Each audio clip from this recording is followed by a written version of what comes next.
Hi there. Welcome back to another video. I truly appreciate you joining me again today. In this episode, we're stepping into the world of mystery, secrets, and deception. Today's story is titled Whispers from the Grave, a Hercule Poirot Mystery, a tale where the past refuses to stay buried, and every whisper leads closer to the truth. So, get comfortable and let's begin. Chapter 1. The Letters from the Dead. The thick morning fog wrapped itself around the rooftops of Hampstead like a widow's shawl, muffling the world in a ghostly quiet that clung to every lamppost and cobblestone like a secret left untold. The air was heavy with the scent of rain that had not yet fallen, and the sharp click of patent leather shoes echoed with perfect precision as Hercule Poirot ascended the steps to his flat, a sealed envelope in his gloved hand and a curious furrow between his brows. It was an envelope unlike the usual post he received. No stamp, no return address, just his name in crisp, unmistakably deliberate handwriting. But what unsettled him more than the mystery of its origin was the signature at the bottom of the letter inside, Reginald Voss. Reginald Voss was dead, buried 3 months prior in a private ceremony few attended and fewer questioned. A respected financier turned semi-recluse, Voss had perished in what had been ruled a heart attack, a quiet end to a life surrounded by whispers of hidden wealth, political connections, and a long-forgotten scandal that had long since faded from the public eye. Yet here, in Poirot's hands, was a letter that bore Voss's name, his handwriting, and something far more disturbing, a warning. They will lie. They will deny. But they are guilty, and they will come for me. One of them will silence the truth. Find the others, M. Poirot. They are not done yet. Beneath this strange confession was a list of 5 names, each one seemingly unconnected and yet now bound by Voss's posthumous suspicion. Dr. Miles Grafton, Lydia Voss, Samuel Alder, Miss Vivian Roche, Oliver Pembroke. Each name had been written carefully, intentionally, as if to prevent any chance of mistake. Poirot placed the letter on the table beside his morning tisane and turned to Captain Hastings, who had just entered with his usual mix of curiosity and skepticism. Hastings, mon ami, tell me, how does a dead man write a letter? And more importantly, why now? Hastings raised an eyebrow, taking the letter and reading it over slowly. Is this some kind of elaborate joke? Or perhaps someone trying to stir up a scandal from beyond the grave? Poirot shook his head with the calm confidence of a man already forming theories. No, my friend, this is no prank. The handwriting, it is exact. I recognize it from old correspondence. Reginald Voss wrote this letter. When, I do not yet know, but he meant it to reach me after his death. Poirot leaned back, fingers steepled, gaze fixed on the names as though willing them to explain themselves. There is fear in these words, Hastings. Paranoia, perhaps, or prophecy. Either way, it requires investigation. And so it began, not with a murder, but with a whisper. Poirot began with the most accessible of the names, Lydia Voss, widow of the deceased and sole inheritor of the Voss estate. The mansion, nestled in the quieter outskirts of London, was a stone fortress of old wealth, cold, elegant, and absolutely silent. Lydia Voss met them in a drawing room bathed in gray morning light, her silver hair pulled tightly into a bun, her morning attire pristine and emotionless. Her eyes, however, betrayed nothing. Yes, she said, after a pause that stretched just long enough to appear measured. Reginald was my husband. He had many peculiar ideas in his final years. A result of stress, perhaps, or guilt. Poirot's eyebrow lifted. Guilt, madam. Lydia gave a faint, chilly smile. The kind one accumulates with wealth and age. You understand. When shown the letter, she studied it with detached interest. Yes, it's his handwriting. And that list? It makes little sense. I know of Grafton and Alder, business acquaintances, both of them. Roche, I believe, is a painter. Pembroke, a writer. We've hosted many at this house over the years.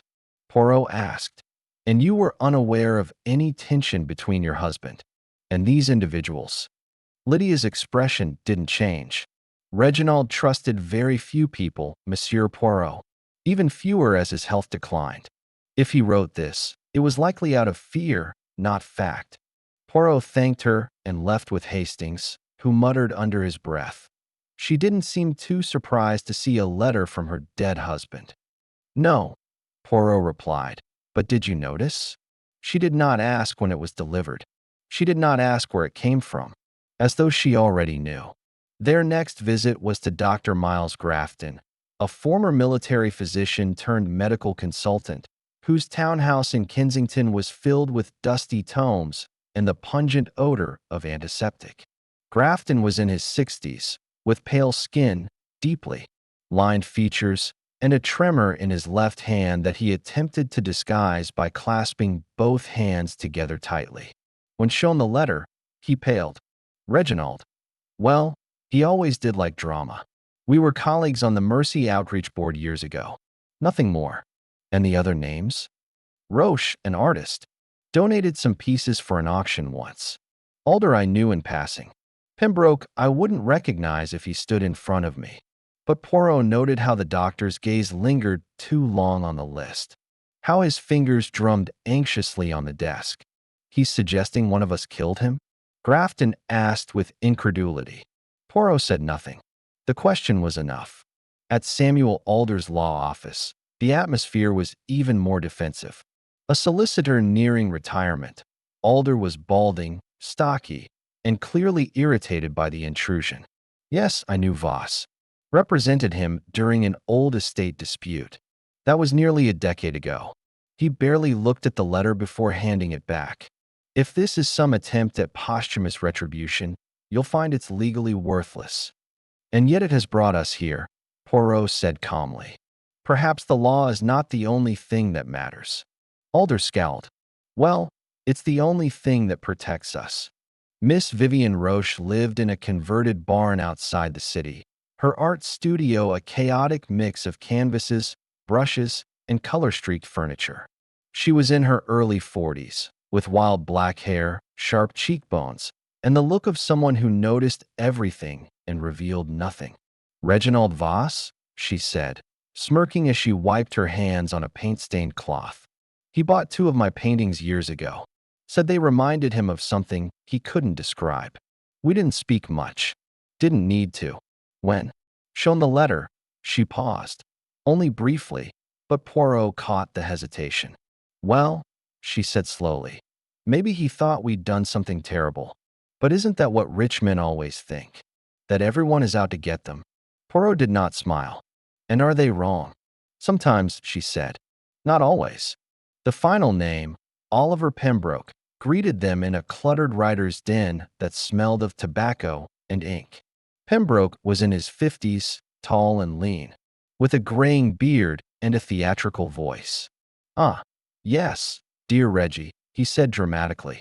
The man lived in fear of being pushed down a staircase. Always believed he would be murdered by a friend. Perhaps he finally got his wish. You don't seem very shaken by the suggestion, Hastings observed. Oh, I've written worse endings, Pembroke said with a chuckle. People rarely die the way they expect to. But if he really believed one of us wanted him dead, perhaps he knew something we didn't. Or something he couldn't live with, Poirot added. That night, as the fog thickened and the moon cast a pale gleam over the city, Poirot sat in silence in his study, the letter laid before him, the fire crackling quietly in the hearth. Hastings had gone to bed, but Poirot remained, eyes narrowed at the names, the warning, the mystery forming its shape in the shadows. At precisely midnight, there was a knock at the door. Poirot answered it himself. A young boy stood there, no? More than 16, soaked in rain, holding out a second envelope. No name, the boy said. Told to deliver it straight to you. Man said it was urgent. Poirot thanked him and handed him a coin before shutting the door. He opened the envelope carefully.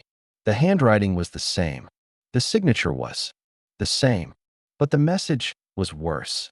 Monsieur Poirot, I was right. I am dead, but someone is lying, and one of them will die next. Poirot stared into the flames. The dead were speaking louder now, and someone among the living had begun to listen. Chapter 2. The first to die. Morning came not with sunlight, but with a bleak drizzle and the dull tolling of the church bells from nearby St. Aldrich's, as if the city itself was bracing for something unwelcome. Poirot was already dressed and alert, pacing his study when the call arrived. The inspector's voice on the line was crisp, but troubled. Samuel Alder had been found dead in his office in Mayfair, the doors locked from the inside, the windows closed, and the fireplace still faintly warm with the smell of unburnt coal and gas. The official word whispered among constables was accidental death, perhaps a misjudged sleep near a lit hearth, or an old man growing forgetful and drowsy with age. But Poirot knew otherwise before he even hung up the receiver. Alder's name had been on the list, the first to die, just as the second letter foretold. Poirot and Hastings arrived at the scene within the hour. Alder's office was richly furnished, with floor-to-ceiling bookcases, a grandfather clock that ticked too loudly in the quiet, and a mahogany desk upon which Alder still lay, face down, his skin pale and lips tinged faintly blue. The police had cordoned the room but allowed Poirot access without question. His reputation preceded him, and more than one constable had read of his exploits in the Strand. Hastings looked around uneasily. So this is it. A gas leak. Poirot shook his head immediately. No. Regard, mon ami, the window latch is undone. It was opened, then shut again. And see this. He pointed to the fireplace grate, where a delicate white residue clung to the ironwork. That is not from coal alone. I suspect chloroform, or perhaps something more modern. He was unconscious before the room was ever filled with gas. Hastings frowned. So, he was murdered to look like an accident. Poirot turned slowly, scanning the room. A staged accident, yes, but too carefully arranged. The killer has not done this in haste. No broken lock, no sign of struggle, no disarray. It is tidy. Poirot bent down and examined the gas tap.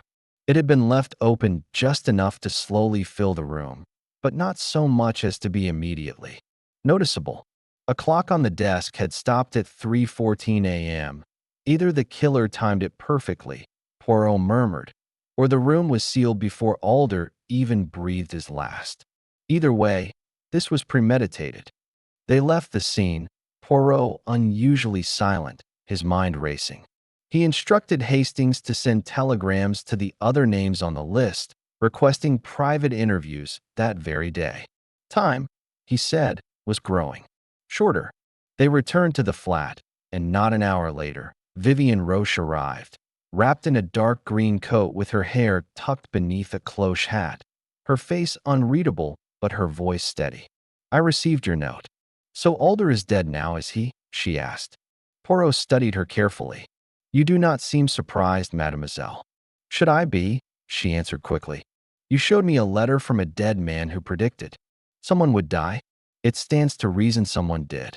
Poirot nodded. Indeed.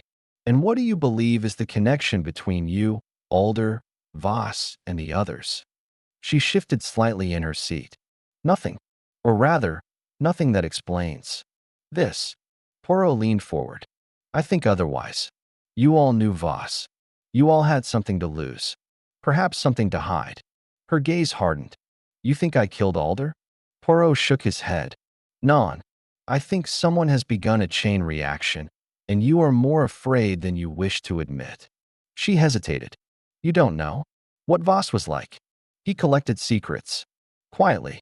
He'd never threaten anyone outright. He'd simply remind you that he knew something. Something damning. And what did he know about you? Poirot asked. Vivian was silent for a beat. He bought 2 of my paintings. That's it. But Poirot noticed her hand trembling beneath the table, a subtle betrayal. After she left, Oliver Pembroke arrived. His demeanor was dramatically Different, relaxed, almost amused. So, poor Alders met a poetic end, he mused. Fitting, really. The man never did know how to keep things tidy.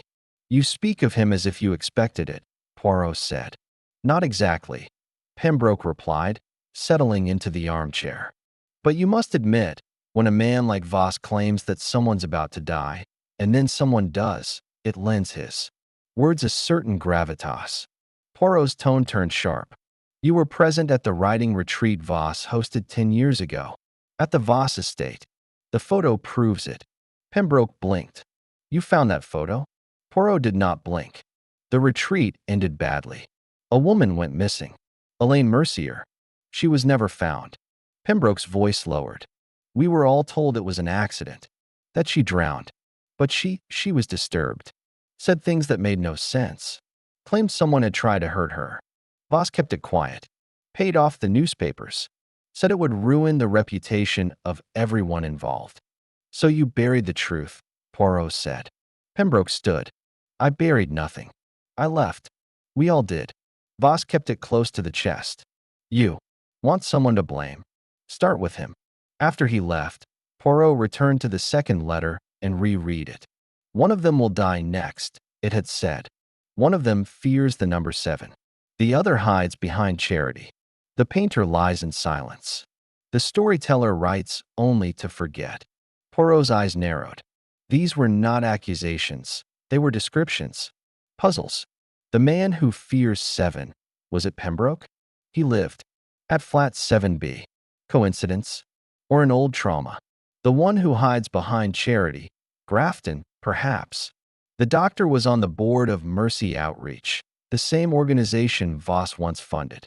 The painter, Vivian. Her silence was telling. And the storyteller, Pembroke again.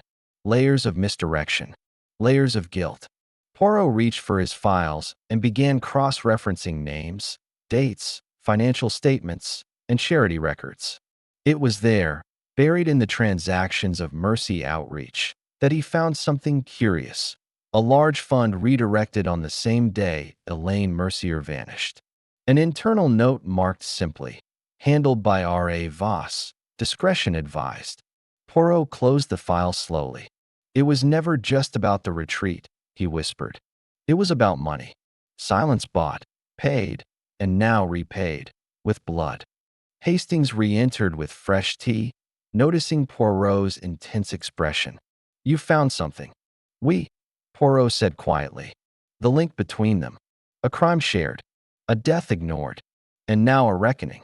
But before Hastings could speak, the phone rang. Poirot answered. It was the constable from outside. The city. Vivian Roche had been found dead at the foot of the spiral staircase in her studio. A broken neck. Another accident, they said. But Poirot already knew it was a lie. Chapter 3. The Painter's Secret. The sky above London hung low and gray, matching the tension in Poirot's chest as he sat alone in his study that night, the city's distant hum barely audible beneath the weight of another death. The news of Vivian Roche's sudden fall had arrived just hours after Samuel Alders, and now the second name on Reginald Voss's ominous list was struck out in a silence that felt more like a scream. She had been found by a neighbor, crumpled, beneath the spiral staircase in her converted barn studio, her neck twisted at an angle that spoke not of clumsiness, but of deliberate force. The authorities called it an accident, as they had with Alder. But Poirot's instincts told him otherwise. There was a pattern now, a rhythm to the deaths, and each one seemed less like a random tragedy and more like a methodical erasure of something long buried. The letter had warned him plainly. One of them would die next. But now two had. And yet it didn't feel like a message. It felt like a countdown. With Hastings seated opposite, reading over the crime scene notes, Poirot examined a parcel that had been handed to him just before midnight by a courier with no name and no origin, the wax seal unbroken. Inside was another envelope, handwritten, in the same familiar, looping scrawl that had mimicked Voss's own. Only this time, the tone had shifted. The message read, "She remembered too much. Now she remembers nothing. One hides behind a mask. the other behind grief. You have little time. The fire is next. Poirot reread the lines 3 times before, setting it down. The letters were no longer mere warnings, they were taunts. And whoever was sending them wanted Poirot to follow the path they had carefully laid, like a maze filled with corpses instead of clues. The next morning, he returned to Vivian Roche's home, escorted by a reluctant local constable who had already ruled the matter closed. But Poirot did not need permission to see what others overlooked. The barn, though quiet, still held the echo of its last occupant. Paintings leaned against the walls in moody silence, some depicting faceless figures, others blurred memories of places that seemed more symbolic than real. Upstairs, where the fall had supposedly begun, Poirot found what he was looking for. A shattered porcelain teacup near the railing, a smear of dried blood on the edge of the top stair, and most curiously, a footprint, half hidden beneath a canvas tarp. It was large, sharply defined, and certainly not Vivian's. Poirot knelt to examine it more closely and found beside it a small glint of metal, the head of a silver pin, likely from a brooch or a cufflink. Not enough to identify a killer, but enough to know she was not alone when she fell. As he searched, Poirot's eyes were drawn to a painting propped in the far corner of the upper floor, unfinished, perhaps intentionally. It was a portrait, though abstract, of 5 figures. One stood in the foreground, painted with clarity, features carved with tight, angry brushstrokes. It was unmistakably Reginald Voss. Behind him, more shadowed, stood others. A man with spectacles, a woman in pearls, a thin man with a crooked grin, and a 4th figure, a woman with long red hair, painted in softer tones. Poirot recognized each one: Lydia Voss, Samuel Alder, Oliver Pembroke, and the painter herself, Vivian. But painted between Voss and Alder, almost as an afterthought, was a 6th figure, face obscured, body blurred, but hand outstretched as if reaching for something unseen. Poirot stared at the image, then looked back at the scene around him. Vivian had painted them all, but had hidden herself in plain sight among ghosts. Hastings arrived minutes later, holding a crumpled sheet of paper he had recovered from the lower floor, tossed behind a dresser. "You'll want to read this," he said quietly, handing it over. Poirot unfolded the note and read the words aloud. "They all lied. I was there. I remember. I didn't drown. I ran. He helped me disappear. But now he's gone, and they're killing to keep it dead." The handwriting was different, more rushed, raw, a woman's hand. It wasn't a confession. It was a declaration. Poirot whispered, "Elaine Mercier." Hastings's eyes widened. "You think Vivian was Elaine?" Poirot nodded. "It explains everything. The retreat, the list, the fear in their eyes. Years ago, at the now infamous Voss estate gathering, a young artist named Elaine Mercier had vanished.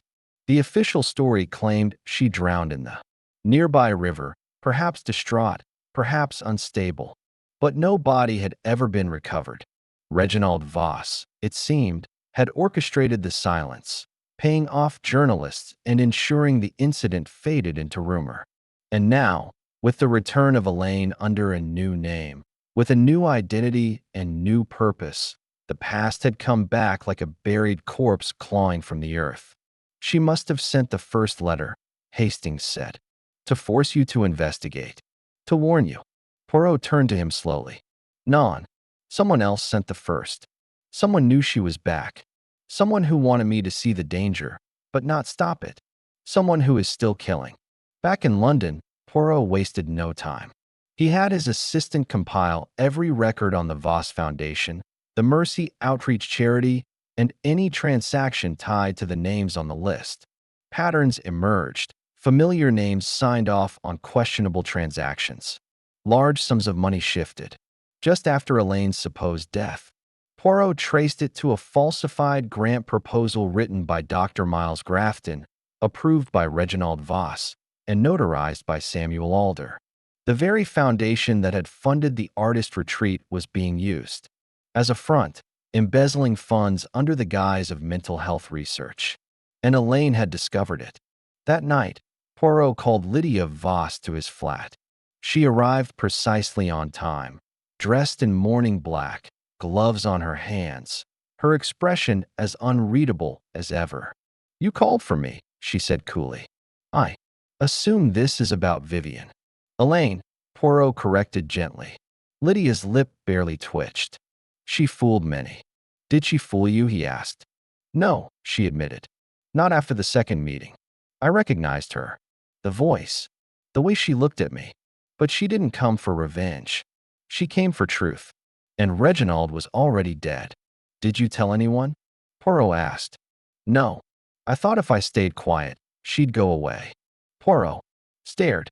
But someone else didn't. Someone knew. Someone feared exposure. She swallowed.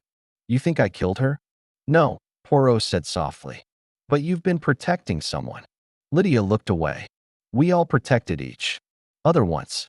A circle of silence. Now that circle is breaking. Later that night, as Poirot studied the painting once more beneath his study lamp, a realization struck him. Not about the killer, but about the pattern. The deaths were not about vengeance alone. They were about timing. Each one occurred within 3 days of a letter's arrival. Each one was precise. And the next letter would come soon. And the next target was likely already chosen. "The fire is next," the letter had warned. Poirot stood and looked out at the city's sleeping rooftops. Somewhere, the match had already been lit. Chapter 4. The Fire Next Time. The fire came before the sunrise, a silent blaze in the black hours before dawn, when the city still dreamed and even the dogs did not bark. It started in a townhouse on Elgin Crescent, a property registered under an alias but linked through shell trusts to none other than Dr. Miles Grafton. Flames engulfed the upper floors first, eating through timber and drapes and carpet until the inferno spilled out through the shattered windows, illuminating the cold London street in flickers of gold and smoke. By the time the fire brigade arrived, most of the damage had already been done. 2 floors collapsed inward, a study reduced to ash, and the body of Grafton himself found beneath a beam, arms curled over his chest, as though he'd braced for the impact he never escaped. Officially, it was ruled an accident caused by a faulty heater. But Poirot, who stood watching the cleanup from the corner across the street, recognized arson when he saw it. And more than that, he recognized silence. Not the shocked silence of a city mourning a well-known man, but the deliberate, suffocating hush of those who had something to lose. Grafton had been the last man alive who could confirm the laundering, the retreat, and Elaine's fall. Now he too was gone. 3 dead from a list of 5. The circle was closing. Poirot returned to his flat without speaking, his overcoat still heavy with the scent of smoke. Hastings trailed behind him with a grim expression, clutching the morning paper which hadn't yet reported the blaze. Only a small corner story about Vivian Roche's death being under review. Poirot didn't sit. He moved to the fireplace and placed his hands on the mantel, staring down at the now charred remnants of the photograph recovered from Vivian's studio. It had curled with heat overnight, as if mourning its own truth.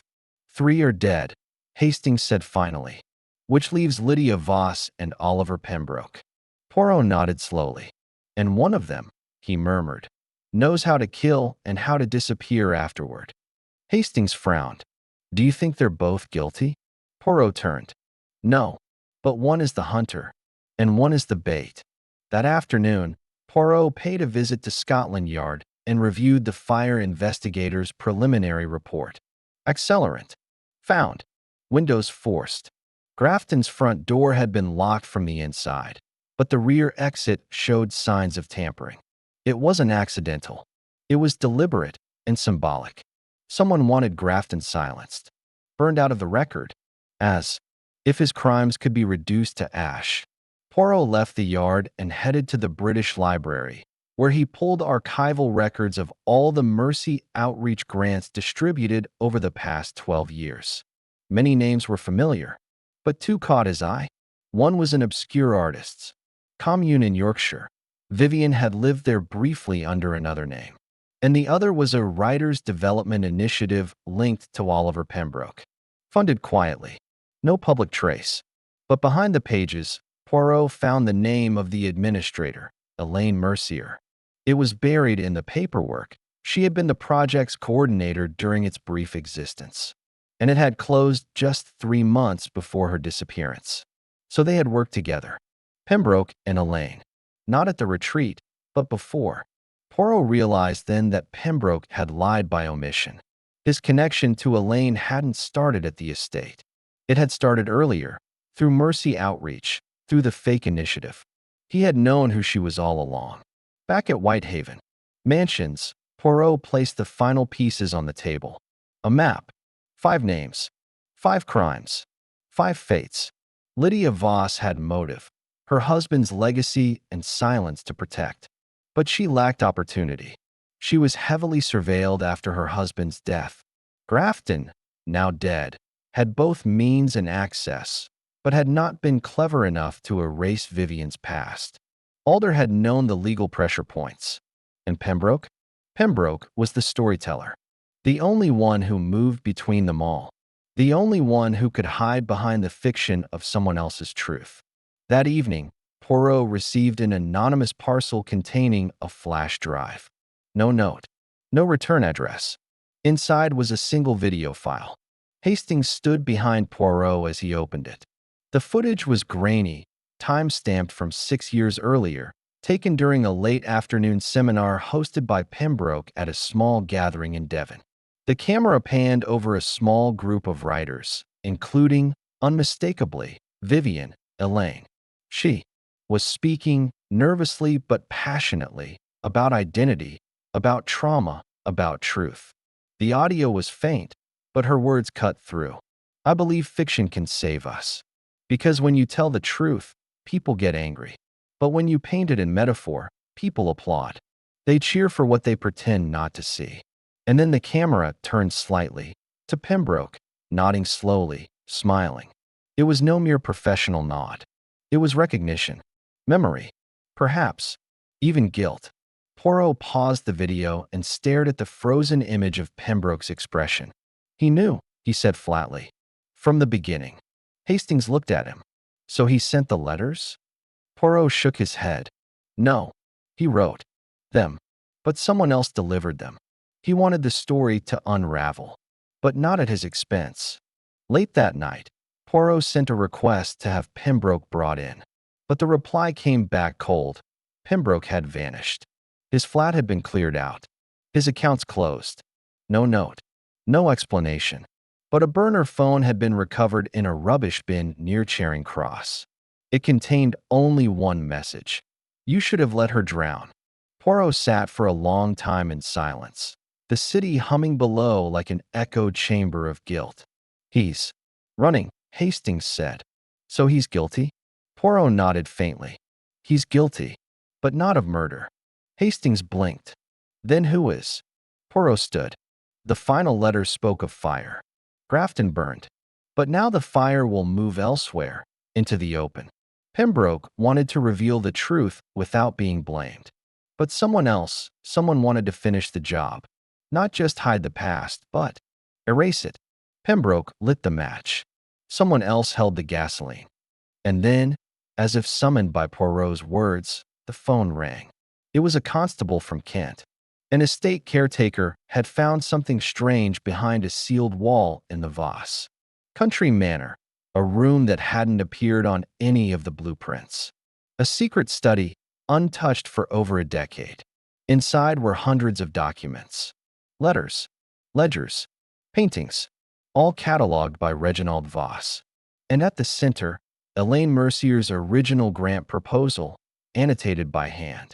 Poirot's voice dropped to a whisper. The Voss Archive. The final truth. He closed his eyes and exhaled. Now the ghost has a voice. And soon, she will speak. Chapter 5. The whisper becomes a shout. The walls of the Voss estate held their breath as Poirot entered the hidden study, his polished shoes clicking softly across the wooden floor untouched by light for over a decade. A pale morning mist clung to the windows outside, diffusing the gray daylight into something ghostly and sacred, as though the room itself had waited for justice to come knocking. Dust lay thick on the old leather-bound ledgers, the antique globe frozen mid-spin near the fireplace, and the faint scent of mildew hung in the air like a memory too long ignored. This was the private sanctum of Reginald Voss, concealed behind a false bookshelf, walled off in both blueprint and intention, known only to its owner, and perhaps one other. The contents were nothing short of damning. Letters written in Voss's own flamboyant cursive detailed the slow siphoning of funds from Mercy Outreach into false artist grants and phony charities, many under aliases. Receipts and photographs confirmed that what Elaine Mercier had stumbled upon at the retreat years ago wasn't simply an accounting error, but a carefully orchestrated laundering operation tied to public grants, mental health initiatives, and private silence. She hadn't just threatened reputations, she had unearthed a conspiracy, and for that, she had to vanish. Poirot carefully removed a cloth-bound ledger and turned its fragile pages until he found an entry labeled EM, reimbursement for discretion. One-time payment approved. The initials were unmistakable. And yet, beside the scribble, someone had annotated it later in a firmer hand, refused. She knows too much. He moved through the study slowly, cataloging what he could. Old grant. Proposals, marginalia in the corners, short poetic lines in Oliver Pembroke's handwriting, and then, tucked within a hidden drawer of Voss's antique desk, he found it. A bundle of correspondence wrapped in a silk ribbon and marked simply. Personal. Letters between Voss and his wife, Lydia. Most were mundane. Dinner invitations, lists of guests, suggestions for how to handle particularly pushy board members. But one stood out. It was written on black stationery, in Lydia's elegant but controlled hand. Samuel is cracking. He's begun to drink again. He muttered Elaine's name last night. If he breaks, we all fall. You must silence him. Elaine is not dead, and I think she intends to speak. I will handle it, as I always have. Poirot held the letter for a long time, the words echoing like footsteps in an empty chapel. Lydia Voss, widow, philanthropist, darling of the London social circuit, had not just known. She had orchestrated. She had known that Elaine had survived. She had recognized her as Vivian Roche. And rather than confront the past, she chose to bury it again, one body at a time. Poirot left the estate with proof in hand and went directly to Scotland Yard, where he presented the evidence to Inspector Japp, who said nothing for several minutes, only reading the letters again and again before muttering. We always suspected there was more. But this is rot from the root. That evening, as a cool rain fell over London, Poirot paid Lydia Voss one final visit. She greeted him with her usual poise, dressed in a subtle dove-gray blouse, tending to her orchids in the glass-walled conservatory of her townhome. "You've come to accuse me," she said, not as a question, but as an inevitability.